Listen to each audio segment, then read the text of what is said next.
दिल्ली में विधानसभा चुनाव के बाद परिणाम खत्म हो चुका है और परिणाम के दौरान जो डेटा सामने आया उस डेटा को एनालिसिस करेंगे। आपको सिर्फ इस वीडियो में एक सीट का समीकरण बताएंगे, नई दिल्ली सीट पर। क्यों? क्योंकि नई दिल्ली सीट जो जीतती है वही सीएम बनते नजर आए हैं। अगर पिछले 2-3 चुनाव के परिणामों को देखें और इस पर अगर नजर दौड़ाएं तो आपको पता चलेगा कि नई दिल्ली सीट कभी शीला दीक्षित जीती, वही सीएम बनी कांग्रेस से। उसके बाद केजरीवाल जीते और अरविंद केजरीवाल ही सीएम बने आम आदमी पार्टी से। और अब नई दिल्ली सीट पर परवेश वर्मा जीते हैं। तो फिर क्या वो सीएम बनेंगे, इस पर पार्टी में मंथन चल रहा है। लेकिन बन सकते हैं, कैसे ज्यादा चांस है ये आपको बताएंगे। लेकिन उससे पहले आपको बता दें कि जो आपको स्क्रीन पर दिखेगा इसमें कुछ समीकरण है जिस वजह से अरविंद केजरीवाल की हार हुई है, आम आदमी पार्टी की हार हुई है। वो कुछ वोट परसेंटेज है, बहुत ही माइनर सा वोट परसेंटेज है। अगर आप इसमें देखेंगे तो आपको वोट परसेंटेज दिखाई देगा। यहां आम आदमी पार्टी को 43.65% वोट परसेंटेज मिला है। और यही चीज देखेंगे तो ये वोट आप देखेंगे यहां पर 37 लाख के करीब में इनका वोट है आम आदमी पार्टी का, जो आपको दिख रहा है 43.65 वोट परसेंटेज।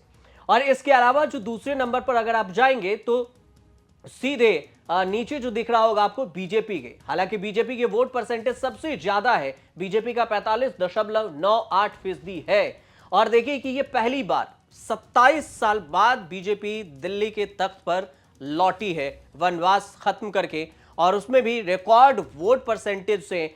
तो इस वोट परसेंटेज में देखिए कि 45.98% है और 38,97,हजार इनका वोट मिला हुआ है। इस हिसाब से देखेंगे आप दोनों का, आम आदमी पार्टी और फिर बीजेपी के अगर देखें तो आपको दोनों को पता चलेगा कि 2 से 3% वोट परसेंटेज का मार्जिन है। वोट परसेंटेज की बात कर रहे हैं, वोट परसेंटेज में सिर्फ 3% के मार्जिन से आम आदमी पार्टी हार गई और बीजेपी जीत गई। अब सवाल यह कि ये 3% गया कहां? 3% गया कहां, इसको अगर देखेंगे आप तो अगर आम आदमी पार्टी और कांग्रेस एक साथ लड़ती तो शायद ये 3% वोट बढ़ा सकती थी, लेकिन गठबंधन हुआ नहीं। अब कांग्रेस का वोट परसेंटेज देखिए।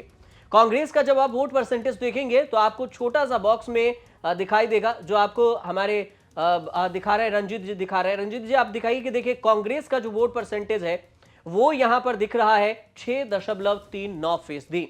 यहां आपको दिखेगा 6.39% वोट परसेंटेज। अभी इस हिसाब से देखेंगे तो 3% के वोट परसेंटेज को जो कमी आई थी आम आदमी पार्टी को, ये कांग्रेस ने बढ़ोतरी ले ली। अब ऐसा पहले भी कहा गया था कि कांग्रेस अगर 5% भी वोट लाती है तो आम आदमी पार्टी के लिए मुश्किल हो सकती है, बीजेपी को फायदा होगा। और ठीक वैसा ही हुआ, 3% वोट परसेंटेज लाके भले ही कांग्रेस एक भी सीट ना लाई हो, लेकिन पूरा खेल तो बिगाड़ जरूर दी। अब इसी वजह से पिछली बार 4.5 के करीब में वोट परसेंटेज रहा था कांग्रेस का, लेकिन इस बार 6.39% वोट परसेंटेज ले गई है। तो ये तो वोट परसेंटेज की बात हुई, ये पार्टी वाइज। अब सिर्फ एक सीट पर चलते हैं, जो खुद आम आदमी पार्टी के प्रमुख अरविंद केजरीवाल नई दिल्ली सीट से उतरे और उनको टक्कर देने बीजेपी ने उतारे परवेश वर्मा को। और इन दोनों के बीच में अगर देखेंगे तो दिलचस्प टक्कर सामने आए हैं। और इस सीट के समीकरण को अगर देखा जाए तो नई दिल्ली सीट का जो समीकरण है, आप ऐसे ऑल कॉन्स्टिट्यूंसी पर जब क्लिक करें तो आपको पता चलेगा यहां पर नई दिल्ली, न्यू दिल्ली सीट पर चलिए। इस पे न्यू दिल्ली पे चलेंगे, बगल में आपको एन पर जाना पड़ेगा रंजित जी, और यहां पर आपको पता चलेगा एन पर जाइए, फिर आपको यहां पर न्यू दिल्ली सीट आएगा। अब न्यू दिल्ली सीट का समीकरण देखिए। परवेश साहिब सिंह, ये इनकी जीत हुई है, 24,743 वोट इन्हें मिले। अरविंद केजरीवाल को कितना मिला? 31,561। और यहीं पर आम आदमी पार्टी के संदीप दीक्षित को कितना मिला? 3,113। अगर यही आम आदमी पार्टी और कांग्रेस मिलकर अगर लड़ती तो फिर 21 और 3 अगर इनके बेनिफिट में जाते तो फिर क्या ये नहीं हो सकता था 25? और ये क्या 24 से जुड़कर क्या ये टक्कर नहीं दे सकते थे? 100 या 200 सीटों के मार्जिन से आगे पीछे हो सकता था। लेकिन खेल यहीं पर बिगड़ा। खेल ये बिगड़ा कि कांग्रेस बीच में एंट्री लेके आम आदमी पार्टी के खेल खराब कर दी और आम आदमी पार्टी इतनी बढ़त नहीं बना पाई कि नई दिल्ली सीट, अपनी ही सीट अरविंद केजरीवाल बचा सकें। और वो इस बार हार गए। अब इस सीट के बारे में समझ लीजिए, ये तो अरविंद केजरीवाल, परवेश सिंह और संदीप दीक्षित तीनों के देखें तो परवेश साहब भी पूर्व सीएम के बेटे और अरविंद केजरीवाल खुद सीएम रहे, पूर्व सीएम इन्हें कहिए आप, और संदीप दीक्षित ये शीला दीक्षित के बेटे, तीनों के तीनों हाई प्रोफाइल कैंडिडेट और इसमें परवेश सिंह यहां से जीते हैं। अब सीएम की चर्चा क्यों कि परवेश सिंह ही सीएम बनेंगे? सवाल इसलिए भी क्योंकि इससे पहले की अगर बात की जाए 2013 में, तो 2013 में कांग्रेस के जो वोट परसेंटेज थी 2013 से पहले अच्छी खासी थी। यहां पर शीला दीक्षित जीतती आई थी और 3 बार नई दिल्ली सीट से जीती थी और करीब करीब कभी 40% वोट परसेंटेज हुआ करते थे कांग्रेस की। लेकिन 2013 में सारा खेल अचानक से बिगड़ गया। किसकी वजह से? केजरीवाल, आम आदमी पार्टी आई और नई पार्टी, नए चेहरे ने शीला दीक्षित को मात दे दी। अब जब मात दी तो फिर इनका वोट परसेंटेज देखें तो पहले जो 2015 में था 9.7% वोट परसेंटेज कांग्रेस के थे 2015 में। धीरे धीरे 2020 में देखा जाए तो 4.26 पर कांग्रेस के वोट परसेंटेज हो गए। ये पूरी कांग्रेस की बात कर रहे हैं इस सीट के अलावा। अगर 2015-2020 के अलावा जो वोट परसेंटेज देखें तो 2025 में यह बढ़ोतरी की, लेकिन गठबंधन से हटकर मतलब नुकसान तो पार्टी का हो ही गया। वोट परसेंटेज भले ही बढ़ा हो, लेकिन जब कांग्रेस जीती थी तो शीला दीक्षित सीएम बनी।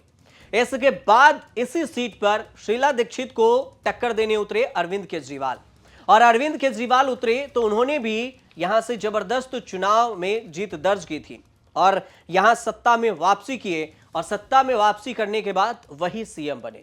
वो भी 3 बार सीएम रहे, 2013, फिर 15 और फिर 15 से 20 और 20 से 25 तक। 25 में अब चुनाव हुआ तो फिर अरविंद केजरीवाल की छुट्टी हो गई और यहां से बीजेपी प्रचंड बहुमत, आप कह सकते हैं कि प्रचंड बहुमत से बीजेपी जीती है। 27 साल बाद का वनवास तोड़कर सत्ता में वापसी की है, कमल खिलेगी। यहां पर परवेश साहिब सीएम बनेंगे या नहीं, इस सवाल का जवाब बस इतना से समझिए कि अगर इस सीट की परंपरा को देखें तो जो जीतता है वही सीएम बनता है और इसमें कोई दोहराई नहीं है कि इस सीट को लेकर जो परवेश से जब साहिब पहुंचे अमित शाह के घर जीतने के तुरंत बाद तो इस पर चर्चा हुई और बीजेपी ने तुरंत बयान जारी किया कि हम 10 दिनों के अंदर अपने सीएम फेस को लेकर मंथन कर रहे हैं और हम जल्द ही सीएम फेस की घोषणा करेंगे। लेकिन सीएम कैंडिडेट को डायरेक्ट टक्कर देकर हरा देना सबसे बड़ी बात होती है। सबसे वीआईपी सीट इसी नई दिल्ली सीट को मानी जाती थी। तो इस हिसाब से भी देखा जाए तो परवेश सिंह सीएम बनेंगे, इसके चांस करीब करीब 90% तक बढ़ी हुई है। हालांकि बीजेपी की यह भी एक नई रणनीति रही है कि जो फेस रहे उसको साइड कर दो और कोई नए चेहरा को यहां पर सीएम बना दो। जैसे कि आप राजस्थान में देख सकते हैं, मध्य प्रदेश में देख सकते हैं, सीएम वहां से बदल दिए गए, शिवराज को हटाए मध्य प्रदेश से। तो यहां पर क्या परवेश सिंह को सीएम बनाया जाएगा या नहीं, इसके लिए थोड़ा इंतजार करना होगा। लेकिन सारे समीकरण ये जरूर कहते हैं कि परवेश सिंह ही यहां से सीएम बनेंगे, क्योंकि इन्होंने सबसे high profile candidate Arvind Kejriwal जो सीएम रहे दिल्ली के, उन्हें हराकर सत्ता में वापसी की बात दोहराई है। देखना दिलचस्प ये होगा कि सीएम दिल्ली का कौन बनता है नया सीएम। फिलहाल आपको जानकारी सही लग रही है तो हमारे चैनल पर आइए और सब्सक्राइब कीजिए और देखते रहिए न्यूज़ तक।